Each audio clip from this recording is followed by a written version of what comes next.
है। आज बालकांड का 227 दोहा हम लोग आ गए हैं। श्री धनंजय बाबा श्री द्वारा संचालित राम कथा सत्संग की बड़े ही सौभाग्य से सबको प्राप्त हुआ है। वाल्मीकि ने तो रामायण की रचना की है, तुलसीदास ने रामायण की रचना की है, लेकिन ये संपूर्ण रामायण लौकुश के अलावा वाल्मीकि ने किसी को नहीं सुनाई है, ना किसी ने बैठ करके सुनी है। क्रम से ये सौभाग्य मिला है, ऐसी ईश्वर की प्रेरणा है तो हम सब लोग सुनते हैं और उसका मनन करते हैं। बहुत ही सौभाग्य है, ईश्वर की ऐसी कृपा बनी रहे।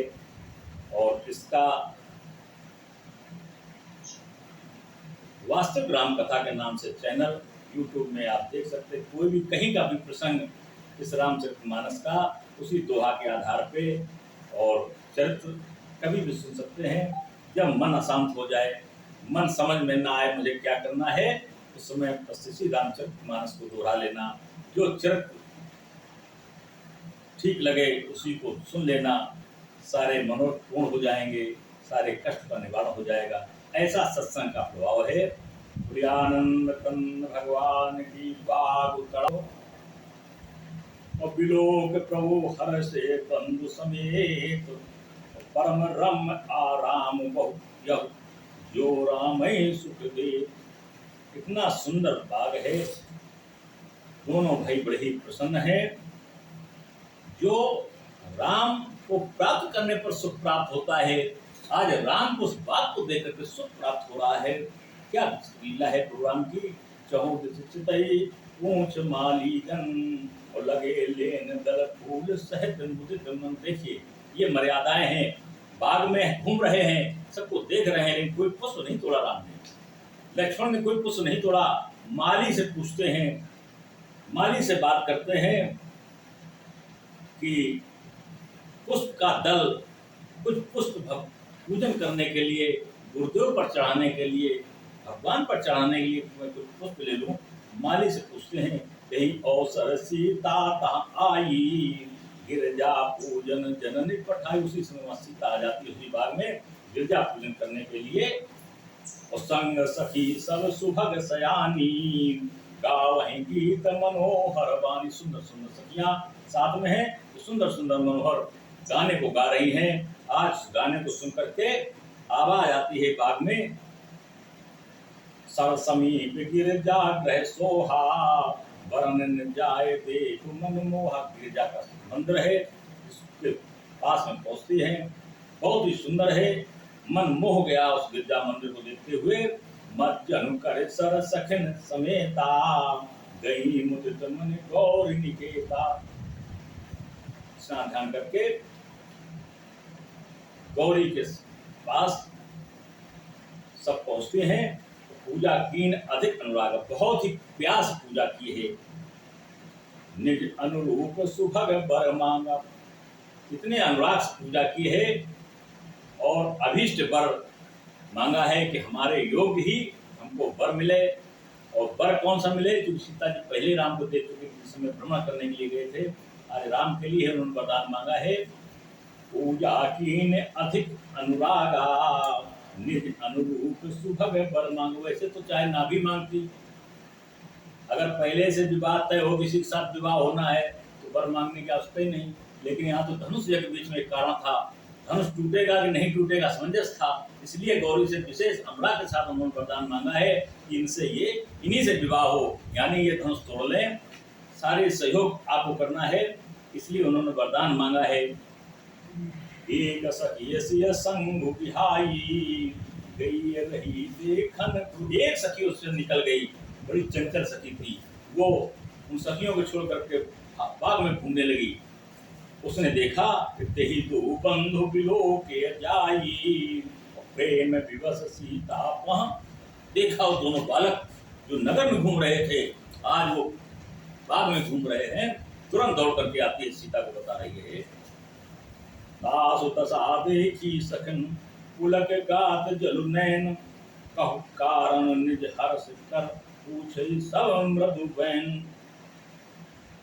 जैसे सखी ने बताया वही दोनों बालक इस बाग में हैं, वैसे ही सारी सखियां सीता की ओर देख करके मधुर मधुर मुस्कान करते हुए उन बालकों के विषय में उस सखी से पूछने लगती है।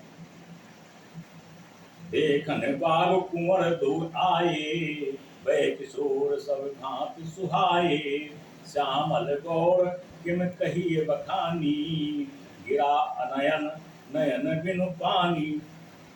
सखियों के सीता के सभी के नैनों में पानी आ जाता है, बहुत ही सुखद आनंद प्राप्त हो रहा है। सखी उन दोनों बालकों के विषय में बता रही है। किशोर बालक हैं, श्यामले हैं, गौर हैं, दोनों बालकों के विषय में बताया है। बहुत ही सुखद आनंद प्राप्त हो रहा है।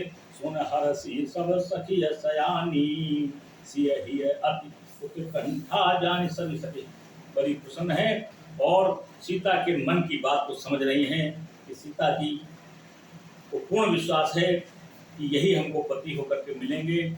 उनके मन की बात उन सखियों ने जान ली है, उत्कंठा जान ली है। एक कहे नपो सुत आली, सुने जे मुनि संगे आए काली। एक ने कहा ये वो राजा के लड़के हैं जो कल यहाँ आए। काली का मतलब कल से, कल आए हुए हैं, जनकपुरी में कल आए हैं। ये राजा दशरथ के लड़के हैं। एक सखी ने ऐसा बताया है।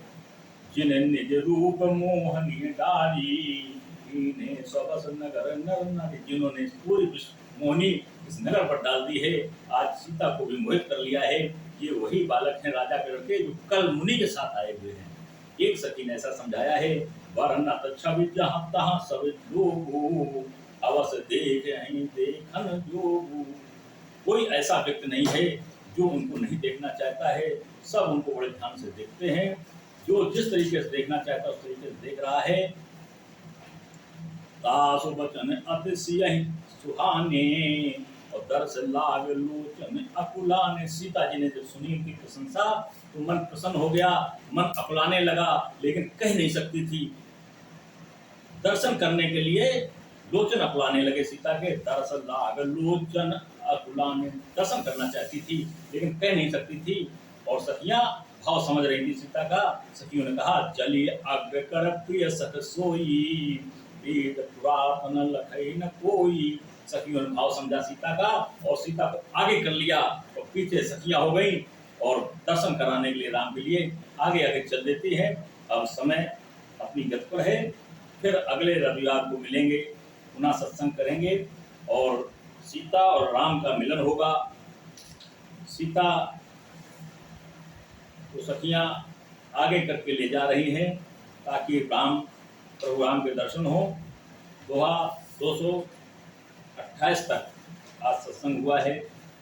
222 से 228 सत्संग हुआ है और ऐसे सत्संग में हम सबके ऊपर प्रभु राम की कृपा बनी रहे। हम सब सत्संग में समृद्ध बने रहे। इससे ज्यादा सौभाग्य और कभी कुछ मिल नहीं सकता। यही साथ जाना है। इस लोक में भी यही रहेगा और लोक में भी यही रहेगा। इसके सिवा कुछ संसार में है नहीं। सारा मिथ्या संसार है। जगत मिथ्या, ब्रह्म सत्यम जगत मिथ्या, मिथ्या जगत ब्रह्म सत्यम। और ब्रह्म सत्य के लिए ब्रह्म के नाम का सुमरण, ब्रह्म के नाम का चरित्र सुनना, ब्रह्म के नाम की कथा, ब्रह्म को सुनना, अखंड ब्रह्मांड नायक श्री राम के चरित्र को सुनना। जो हमारे जहाँ जहाँ भगवान राम का नाम आता है, हमारे हनुमान जी वहाँ उपस्थित होते हैं। उनके साथ हम सब इस सत्संग में सम्मिलित हैं। यानी भगवान के सत्संग में मैया पार्वती सुन रही हैं, भगवान शंकर सुना रहे हैं, हनुमान जी श्रोता है, प्रधान श्रोता है। हम सब भी उसमें श्रोता बनता है। इतना सौभाग्य सुंदर कहाँ मिलेगा। ऐसे ईश्वर कृपा बनी रहे। भगवान का दोबारा नाम और उसके बाद विश्राम। श्री राम जय जय राम।